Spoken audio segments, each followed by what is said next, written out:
W comme Warhol. J'ai toujours aimé le travail d'Andy Warhol. C'est un de mes héros, Andy Warhol.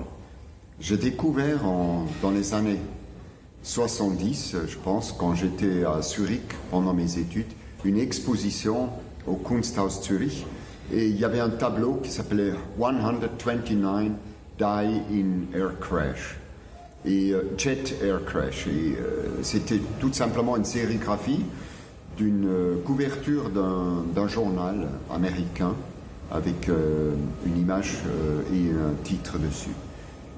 Tout de suite, quand j'ai vu ce tableau, ça m'a frappé et je me suis senti impliqué dans ce travail.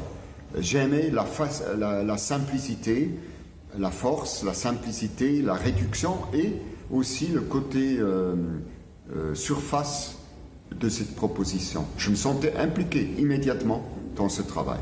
Je trouve là aussi, il y avait une dimension politique qui m'intéressait beaucoup.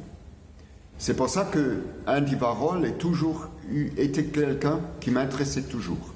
Tous les travaux d'Andy Warhol m'intéressent, du premier au dernier. J'ai vu une exposition qui était pour moi très importante. Je me souviens, dans la Fondation Cartier, on joue en Jaujas, dans les années 80, où on montrait que les travaux anciens d'Andy Warhol. En fait, les travaux où il n'était pas encore artiste, l'artiste connu après. Le travail où il était illustrateur, avec des papillons, des chaussures, des fleurs, des oiseaux qu'il avait peints en petit et qu'il avait illustrés. Et je trouvais cette exposition importante pour moi, parce que j'ai compris que lui, il n'a jamais renié à son premier amour, à ce qu'il faisait au départ, c'est-à-dire dessiner des choses très simples, colorées et rester à la surface des choses. Ça m'intéressait beaucoup, cette exposition, parce qu'elle m'a encouragé, moi aussi, de rester fidèle à ce que j'aimais faire, les collages, travailler avec des matériaux existants, travailler avec des images et des éléments existants de notre monde, de le réunir ce qu'on ne peut pas réunir et de faire un collage. Ça m'a beaucoup encouragé, cette exposition, pour justement cette idée de rester fidèle à ce qu'on aime faire, fidèle à ce qu'on a toujours voulu faire. C'est pour ça que cette exposition reste dans ma mémoire, était quelque chose de très important.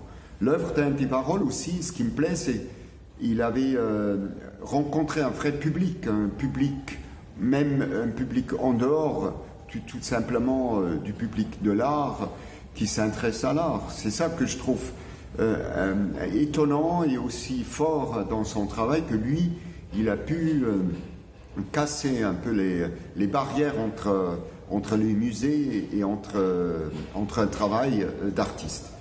Andy Warhol, pour moi, c'est aussi quelqu'un d'important parce qu'il montre, il démontre et il paye aussi le prix pour que si il faut aller à la profondeur, d'abord il faut toucher à la surface. Et lui, avec son travail, il a permis ça. Andy Warhol, il a créé une surface pour toucher cette surface, pour aller en profondeur. Parce que si on veut aller en profondeur, il faut déjà pouvoir toucher la surface. Et lui, il a osé, il a risqué et il a proposé la surface. C'est pour ça que j'aime le travail d'Andy Warhol et j'aime la vie d'Andy Warhol. Je trouve qu'il a beaucoup de choses à dire, il a beaucoup de choses dites que je trouve très, très important pour moi comme artiste, quelque chose de profond et quelque chose aussi en même temps d'existentiel. C'est pour ça que j'aime Andy Warhol.